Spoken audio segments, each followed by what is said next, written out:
Hola, mi nombre es Ricardo y en este video voy a hablar de tórax óseo. Tener en cuenta estos puntos que se van a tratar a continuación.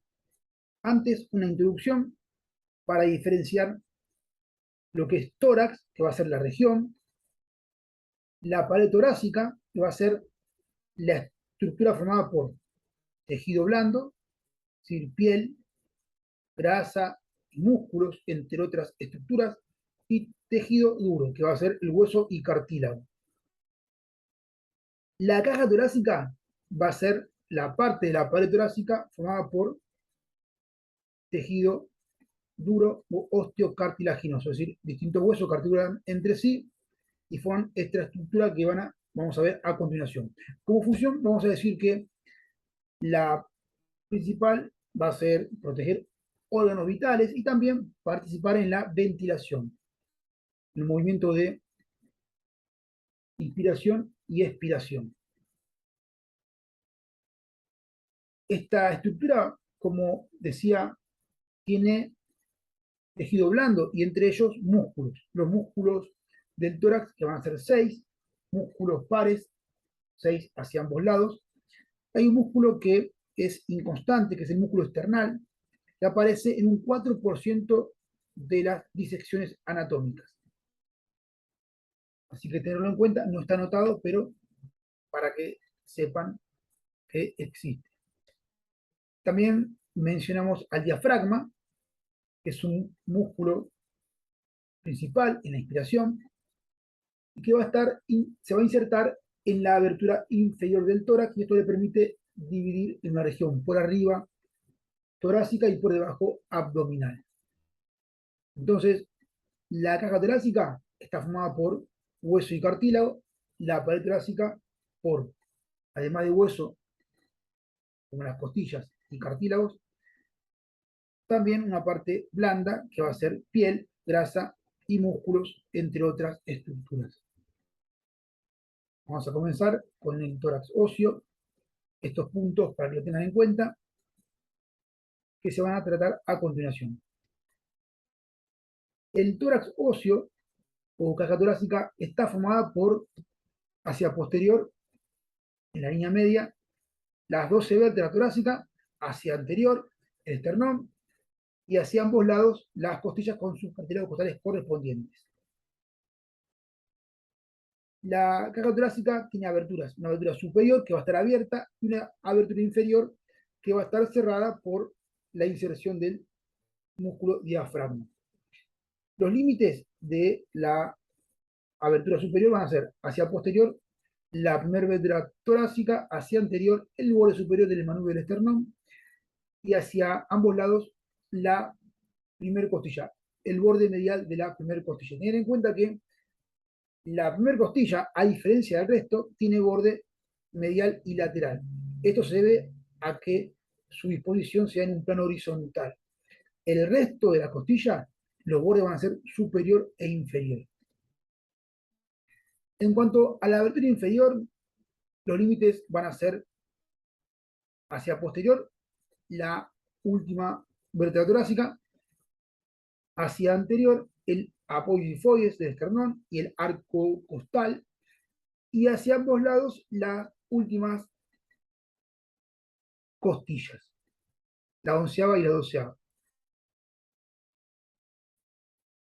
El arco costal, vamos a ver que las 7 primeras costillas van a articular directamente con el esternón mediante su cartílago costal propio.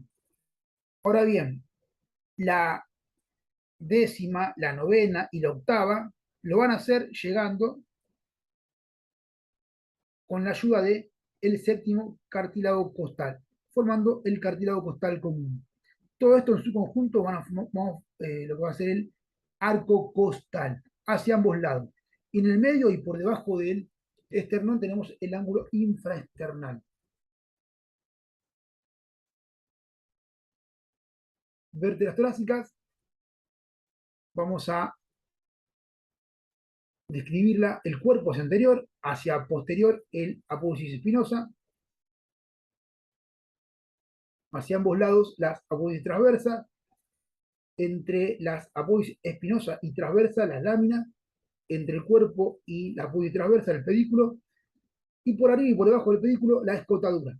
La escotadura inferior, que es la que está más marcada, y recordar que a este nivel, entre ambas vértebras, se formaba el agujero intervertebral o de conjunción, donde hacia ambos lados veíamos a los nervios espinales.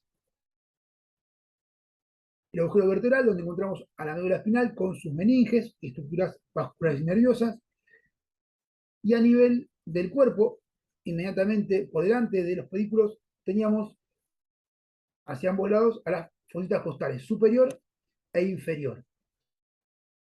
A nivel de la apófisis transversa, hacia anterior, en su extremo anterior, tenemos las fositas costales de las apófisis transversas. Marcamos también las apófisis articulares con sus carillas articulares. De esta manera, estas carillas van a articular con la vértebra de arriba y de abajo, formando lo que era la articulación cigoapofisaria. También hay que decir que entonces, hacia ambos lados de las vértebras tenemos tres fositas articulares, dos a nivel del cuerpo, superior e inferior, y la otra a nivel del extremo anterior del apófisis transversa. Hay vértebras que tienen características individuales, como la primera, vértebra torácica, que presenta una fosita costal para la primera costilla y una fosita más pequeña para la segunda costilla. La décima vértebra torácica tiene una sola fosita costal para la décima costilla, y las últimas dos vértebras torácicas tienen ausencia de las fositas costales en las apófisis transversas y presentan una sola fosita costal para la cabeza de la costilla del número que le corresponde. El esternón, les dejo para que tengan en cuenta, y hay que decir que es un hueso impar, simétrico, plano, con una cara anterior convexa, una cara posterior cóncava, dos bordes laterales, y este hueso resulta de la fusión de tres huesos, manubrio, cuerpo y apófisis sifoides. Una fusión en el adulto, conocido como sinostosis, una fusión ósea. Y hay que destacar a nivel del cuerpo, del manubrio y del cuerpo, una protrusión hacia anterior, que es el ángulo external o ángulo de Lewis. A ese nivel se puede localizar la articulación hacia ambos lados de la segunda costilla. A partir de ahí, uno a través de la piel puede localizar esta costilla, los espacios intercostales por arriba y por debajo, y así contabilizar el resto de las costillas.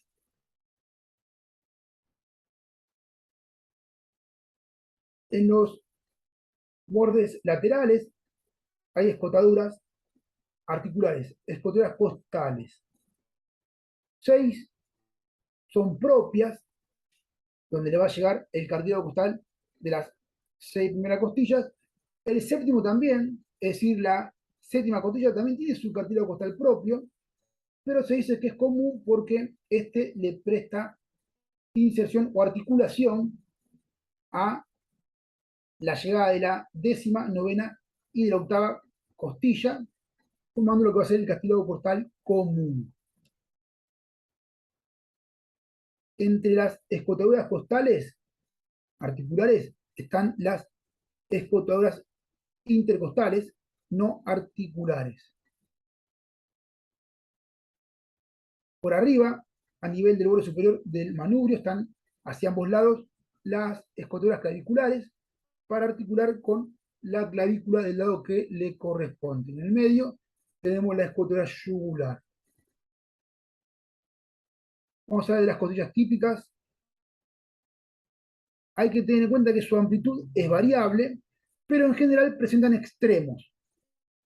En su parte posterior, vamos a ver que hay un cuello entre la cabeza y el tubérculo costal. Vamos a marcar entonces a esta costilla, la vamos a describir, esta parte lateral, la parte medial, tenemos no sé, el extremo posterior, el extremo anterior, y en el medio la parte media, la cabeza con sus carillas articulares, superior e inferior, el cuello, y el tubérculo costal con su carilla también articular, el ángulo y las caras laterales, la cara lateral y medial. El surco costal, donde podemos localizar el paquete vascular-nervioso intercostal. Entonces recordar que, a diferencia de la primera, costilla que tenían bordes medial y lateral por su disposición en plano horizontal, las demás, como esta por ejemplo, tienen bordes superior e inferior. Y marcamos en su extremo anterior, donde va a articular con el cartílago costal.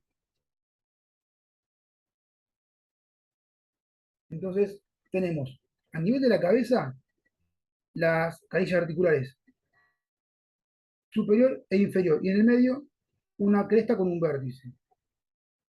La carilla superior va a articular con la fosita costal inferior de la vértebra de arriba, y la carilla inferior de la cabeza de la costilla va a articular con la fosita costal superior de la vértebra de abajo. Y tener en cuenta que la fosita costal superior de la vértebra de abajo con la cual va a articular, esta va a ser para la cabeza de la costilla de su mismo número, es decir, sexta costilla, carilla articular inferior, articula con la fosita costal superior de la misma vértebra, el mismo número, es decir, la sexta vértebra torácica.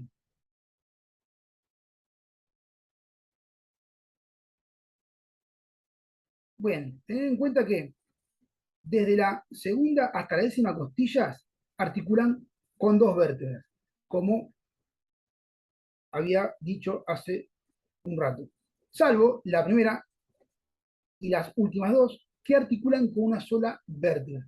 Es decir, que no se cumple lo que les había dicho hace unos minutos.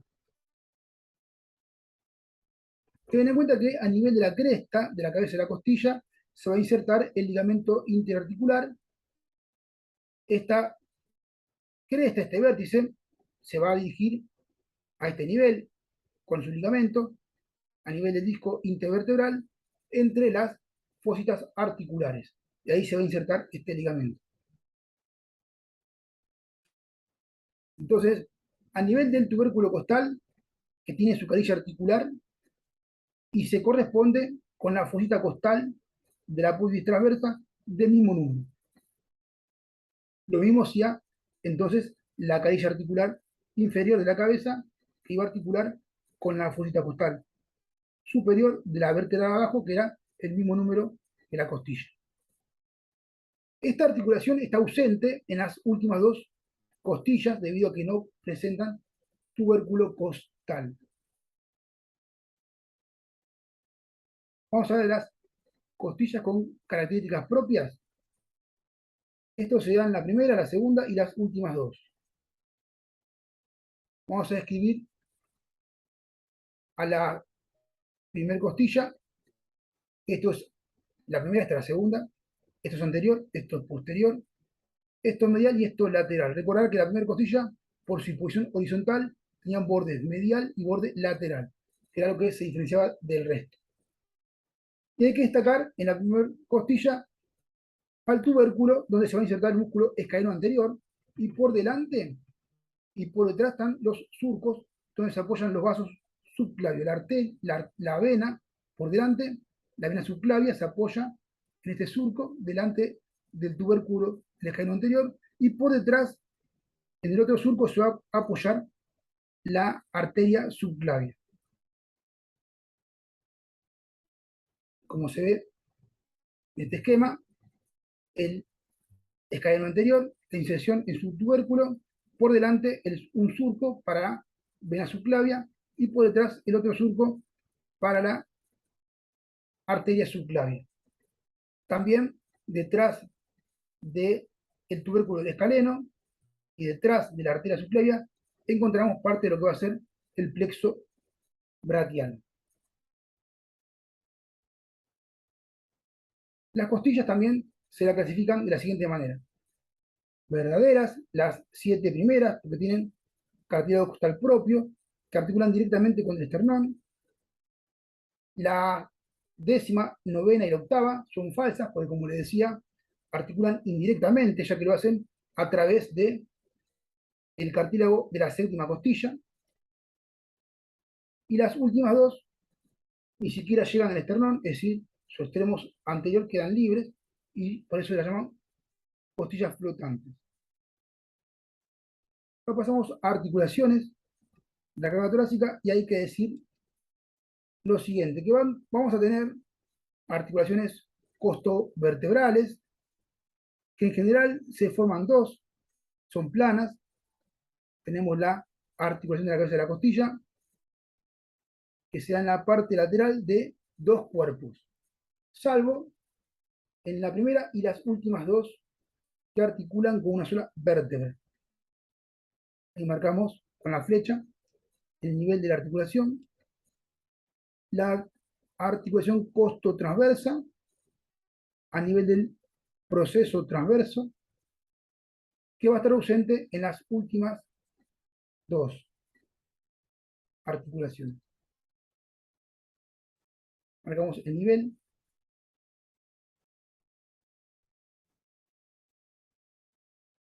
Y recuerda entonces que la carilla articular inferior de la cabeza de la costilla se corresponde con el mismo número de la vértebra de abajo, es decir, con su fosita costal superior. Articulación esternocostales son sinoviales planas, se da entre cartílago costal, el cartílago hialino y el esternón. La articulación costocondrales, que son fibrosas, se da entre la costilla y el cartílago. La costocondroesternal, que es cartilaginosa, donde se interpone el cartílago hialino, cartílago costal.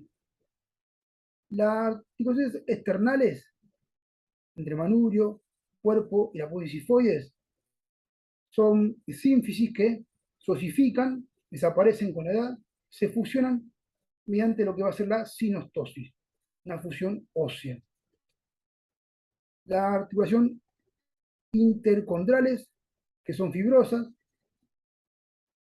que como les decía, se marcan en esos niveles, que se debe entonces a la llegada de la décima, novena y la octava hacia la séptima costilla. También la sexta, vamos a ver que articula con la séptima costilla. Como les decía, el séptimo cartílago costal articula con, tenemos el séptimo cartílago costal, articula con el sexto y con el octavo. Y el décimo y el noveno se incurvan, confluyen hacia el séptimo y forman el cartílago costal común. Tener en cuenta otras articulaciones también y recordar que se daban entre los cuerpos y las vértebras, el disco intervertebral, mediante lo que era la sínfisis, y también la otra articulación, que era la siga apofisaria, que es una articulación plana o artrodia. Ahora pasamos a articulaciones costotransversas, costovertebrales, es decir, lo que se daba entre el, la cabeza de la costilla y los cuerpos. Hay que tener en cuenta que en estas articulaciones costovertebrales de la cabeza de la costilla con los cuerpos de las vértebras se forma un eje de movimiento que permite que la parte más distal de las costillas se balanceen. y realicen movimientos que no son muy amplios. Y se los compara con el movimiento que realiza la manija de un balde, teniendo en cuenta los dos puntos articulares hacia ambos lados de los cuerpos de las vértebras. Este movimiento de balanceo le permite a las costillas rotar en su eje longitudinal, que sería la flecha azul. A su vez, en su extremo anterior, con el esternón, permite que el esternón se mueva, adelantándose o retrocediendo, ascendiendo o descendiendo con respecto a la columna vertebral torácica. Estos movimientos son muy importantes en lo que va a ser la ventilación, es decir, la inspiración y la expiración. Marcamos la flecha roja, que es movimiento de balanceo, y la flecha azul, que va a ser la rotación de la costilla en su eje longitudinal.